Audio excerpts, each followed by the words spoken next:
Et il y a donc tension diplomatique ce soir, chacun y va de ses réserves. Le secrétaire à la défense américain Robert Gates indique par exemple que les États-Unis vont prochainement réduire leur participation aux opérations. Moins surprenant, Vladimir Poutine a comparé tout à l'heure la résolution de l'ONU aux croisades du Moyen-Âge. Rappelons que Moscou ne soutient pas ces opérations. Mais des dissensions apparaissent également au sein même de l'Europe. Bonsoir François Baudonnet, vous êtes en direct de Bruxelles où se tenait tout à l'heure un sommet diplomatique et ces divergences s'expriment de plus en plus au grand jour. Oui, d'abord, on a senti, je dirais, presque physiquement le désaccord très profond qui oppose la France et l'Allemagne. Alors, on savait qu'il y avait une fracture entre Paris et Berlin sur la Libye, mais là, aujourd'hui, à Bruxelles, cette fracture était palpable. D'ailleurs, à propos de son homologue allemand, Alain Juppé a avoué « Je dis ce que je pense » et lui aussi, ce qui nous fait un point commun.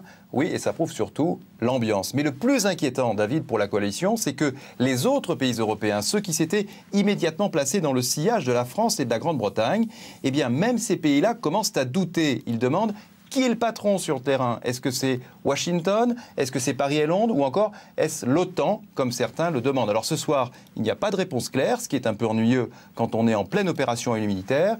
Et il va falloir faire vite, parce que sinon ce n'est pas le régime de Tripoli qui pourrait s'effriter, dit Alain Juppé, mais peut-être la coalition. La mission internationale multiplie les raids. Objectif, neutraliser les centres de commandement et les moyens terrestres. Nous exerçons une pression constante et implacable sur les forces armées libyennes. En réalité, leurs forces aériennes n'existent plus comme forces de combat. Kadhafi n'a plus de défense antiaérienne et il a de plus en plus de difficultés à soutenir ses troupes au sol. Son aviation ne peut plus voler, ses bateaux restent au port, ses réserves de munitions ont été détruites, ses antennes relais s'effondrent et ses bunkers sont devenus inutilisables.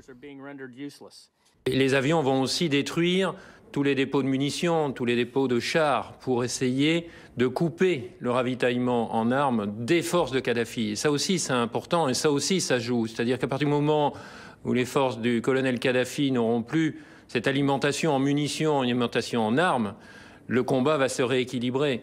Et à ce moment-là, c'est celui qui en voudra le plus qui gagnera la partie. Une forte explosion a eu lieu sur une base de l'armée de terre libyenne à 32 km à l'est de Tripoli. L'armée britannique affirme que ses défenses aériennes sont anéanties et Alain Juppé prédit, lui, une guerre courte. Les insurgés sont aux portes d'Ajdabia. Ils sont appuyés par des frappes de la coalition. On fait le point avec Bultormen. Levé de la victoire des insurgés aux portes d'Ajdabia. Ce combattant explique que les forces loyalistes tiennent encore une partie de la ville, mais plus pour longtemps. Ce n'est qu'une question de jours. Les tanks de Kadhafi vont se rendre. C'est ce qu'on espère. L'optimisme alors que les combats font rage, poussant la population à fuir les bombardements. Les petits groupes de rebelles sont positionnés à 9 km, repoussés par les tirs adverses.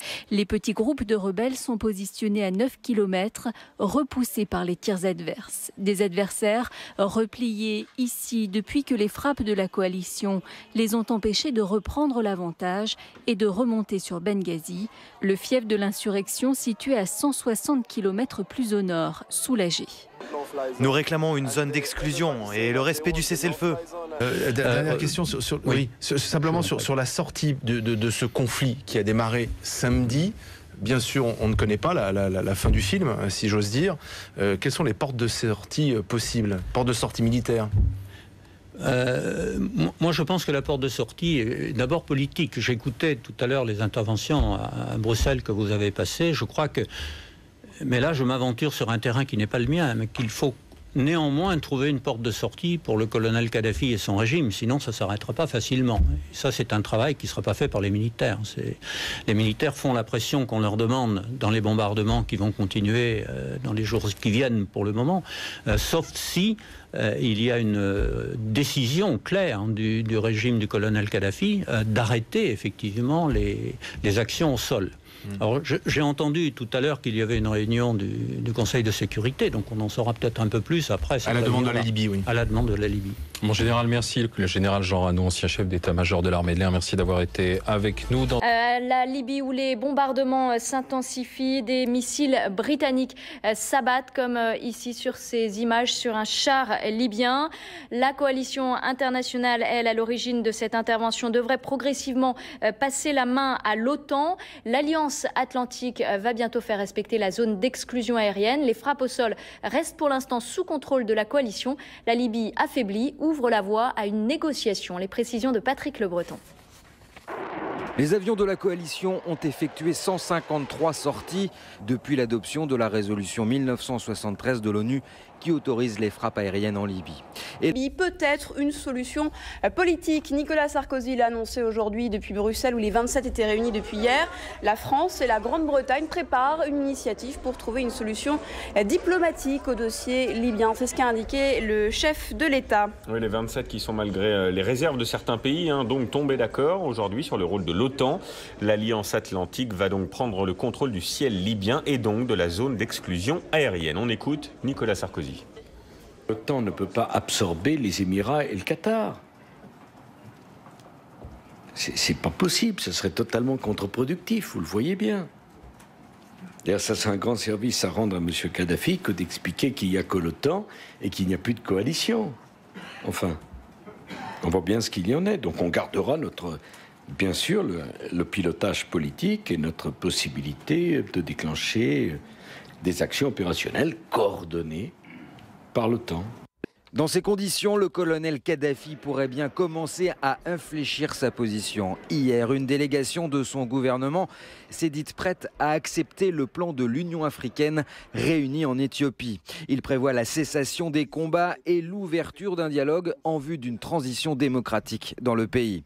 Par ailleurs, depuis jeudi, les pays de l'OTAN ont pris le relais de la coalition pour faire respecter la zone d'exclusion aérienne au-dessus de la Libye. Et le président américain Barack Obama déclare à l'instant que la mission en Libye est claire, ciblée et en train de réussir. Notre mission en Libye est en train de réussir.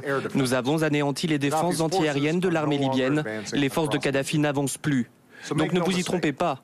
C'est parce que nous avons agi rapidement qu'une catastrophe humanitaire a été évitée et que d'innombrables civils ont été épargnés. Des hommes, des femmes, des enfants innocents ont été sauvés. Une défaite inenvisageable pour les partisans du régime. La télévision libyenne diffuse ses messages d'appel à la résistance jusqu'à la dernière goutte de sang. L'armée de Moammar Kadhafi serait déjà exsangue. Selon le Pentagone, le régime libyen en serait même réduit à armer des civils, soi-disant volontaires. Les opérations pourraient durer plusieurs semaines. Les États-Unis et leurs alliés envisagent de fournir des armes aux insurgés.